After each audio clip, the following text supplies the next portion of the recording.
Today we're talking about something pretty significant, figuring out home ownership after a divorce. It's often a time you're really looking for stability. Absolutely. Yeah, that need for a stable home base after, everything changes. Yeah. It's huge. And buying might feel completely out of reach. Right. So our mission here is to explore if becoming a homeowner is actually possible for someone newly single.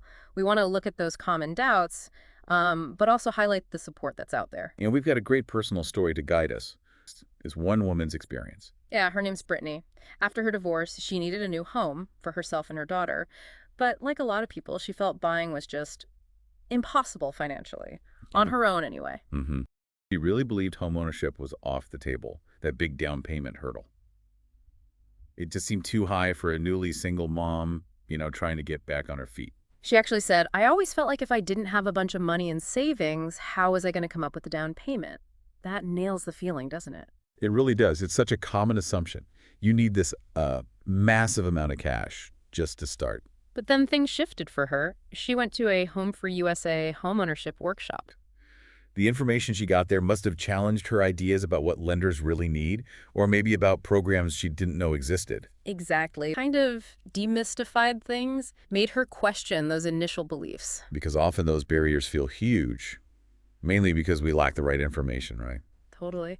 And she had this really powerful realization afterward. She said, I saw that there weren't any limitations on the path to homeownership. That's a big moment. Wow, yeah, that's complete mindset shift, fueled by just getting the right knowledge. And that's where organizations like HomeFree-USA come in. They didn't just offer hope, they offered a practical plan. Right, so she connected with a homeownership advisor, Yeah. someone who could help map it out. Yeah. They created an action plan together. And it sounds like that really helped her with her finances too.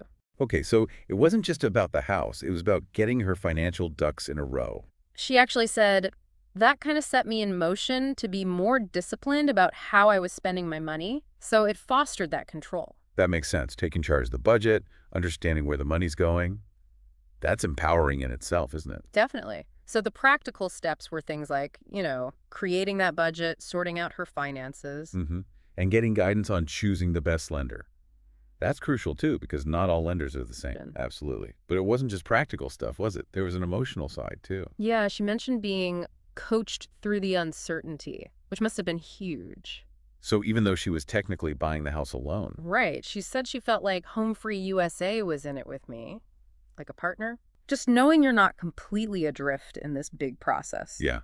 It reduces that emotional weight. And in the end, she did it. She bought her home.